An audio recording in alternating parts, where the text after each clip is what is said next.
Welcome to the 2014-2015 Health Advocates End of the Year video. This video will show you some of the highlights of this year. A major portion of the civic engagement program incorporated all things King, Martin Luther King Jr. Beginning in January for Martin Luther King Day, the advocates watched a documentary on Martin Luther King.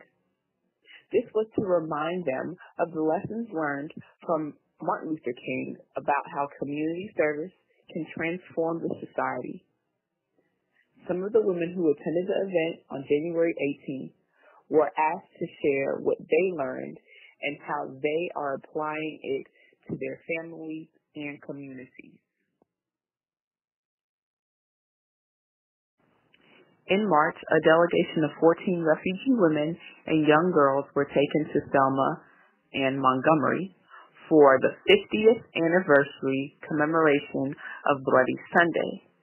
The group from Women Watch Africa joined a delegation of over 50 people from 15 organizations in 6 southern states, representing Black communities, youth, elders, families, Muslims, and Latino immigrants, LGBTQ communities, and formerly incarcerated people.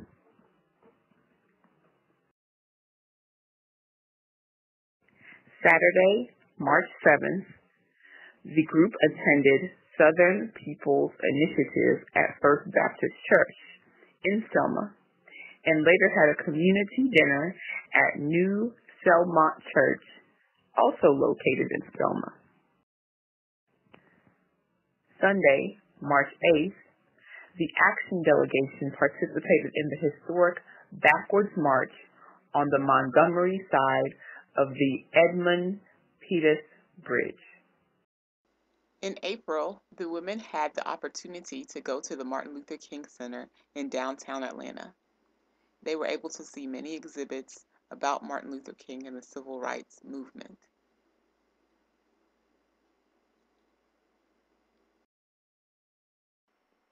Being involved in these MLK events gave the women lessons on leadership demonstrated by Dr. King and other civil rights leaders. This strengthens their relations and knowledge of African American history, thus integrating them into the environment they live in.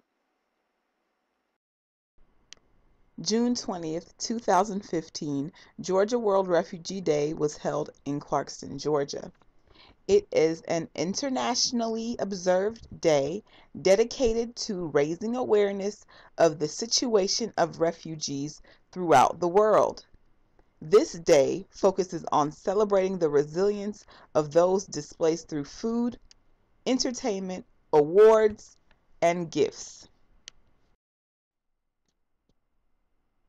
Like the Martin Luther King events, World Refugee Day gave the women lessons on leadership, community, and allowed them to share experiences with others outside of their community.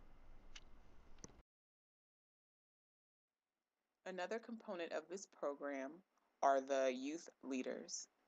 Women Watch Africa's new generation youth leaders are also trained in how to prioritize their health and were encouraged to positively engage in their communities. For that reason, several youth assemblies were held. The first was a Black History Month celebration and youth assembly held at the Clarkston Community Center.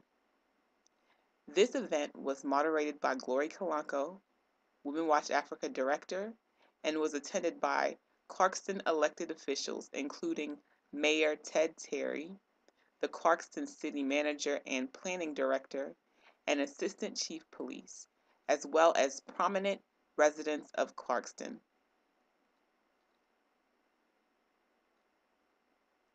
The youth also led their own assemblies and even participated in other youth activities, including the E3 Academy and the Project South Youth Assembly in Atlanta, Georgia.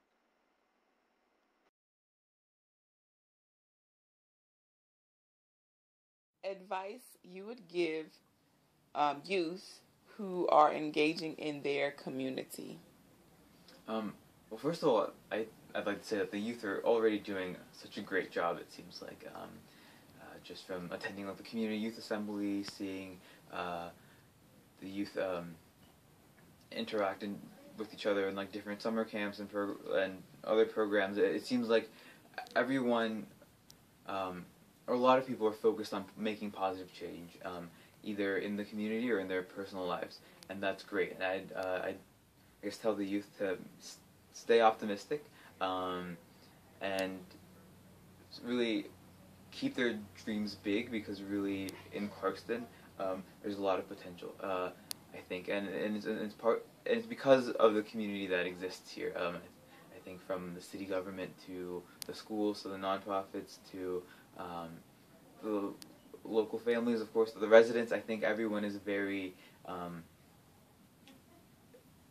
everyone's very open and friendly, and I think wants the same thing ultimately: to live in a better environment, to create happiness for those around them, and I'd say just to hold on to that spirit, and also to always reach out to people who you think can help you. Never think that maybe this person's inaccessible or or hard to talk to or anything, because even in my short time here, I've spoken to the mayor multiple times. I've been able to speak with leaders of different communities. So and that's me, an outsider. So as someone who lives in the community, as a youth in the community, I think there's a lot of potential to really build those relationships that can lead to good, positive change in the community. To engage the advocates in preventive health activities, many health training sessions were conducted.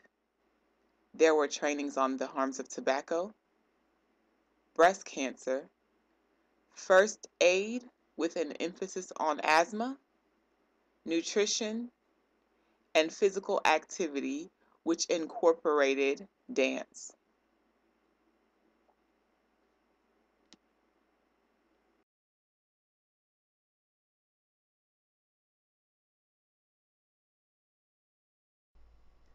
Another training session was on suicide. Refugees are faced with many difficulties in settling into their new life in the U.S. When dealing with the past stressful and traumatic experiences they had before coming to the U.S., many often experience anxiety, depression, and suicidal thoughts, marking the importance of the Suicide Prevention Workshop. The Suicide Prevention Workshop was conducted by Grace Dunbar of Women Watch Africa and Ramona DeShield of DeKalb Family Council. By the end of the training, the women did role plays of 3 scenarios to help visualize how to handle the situation if it ever presented itself to them. A certificate of completion of the gatekeeper training was given to each woman by the end of the session. Although a number of health issues were discussed, reproductive health was a major focus because many women had experienced female genital mutilation or cutting. As a result, the Female Genital Mutilation Mini-Conference was held at the end of August. Not only were the preventive health advocates present, but Women Watch Africa invited health professionals. They were there because the goal was not only to inform the women of their options if they received FGM, but to bridge the gap in medicine on how to treat women, specifically pregnant women, who had had the procedure done.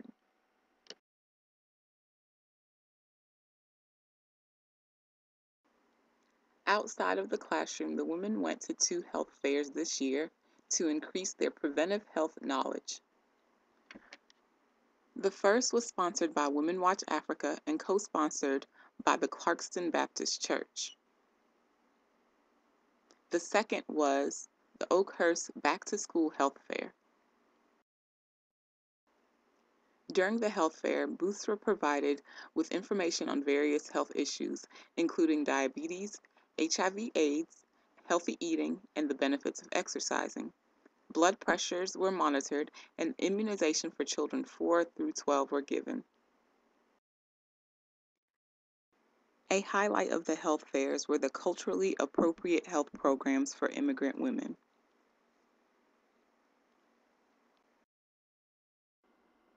A major component of this program is evaluation. Evaluation measures performance, demonstrates program benefits, and can help improve a program's overall effectiveness. For our advocates, a joint evaluation session was conducted. Those evaluated were comprised of 2014 graduates and the current 2015 advocates of the Preventive Health and Civic Engagement class.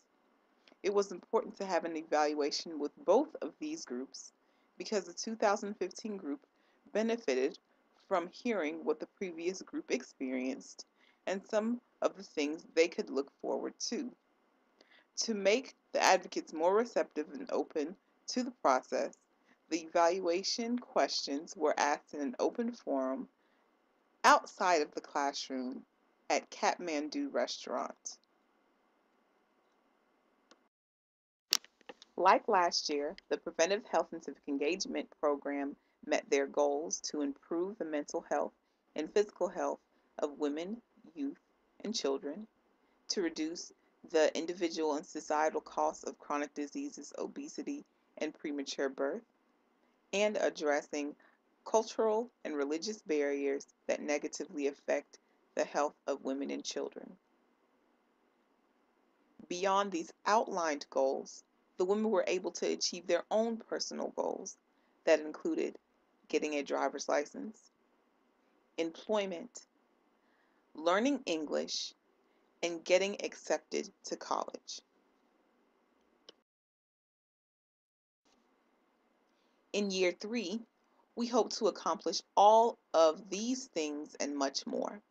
Women Watch Africa plans to reach out to many new women from a variety of different cultural backgrounds to build the type of significant experience that the preventive health advocates of the past have had through learning, fellowship, and fun.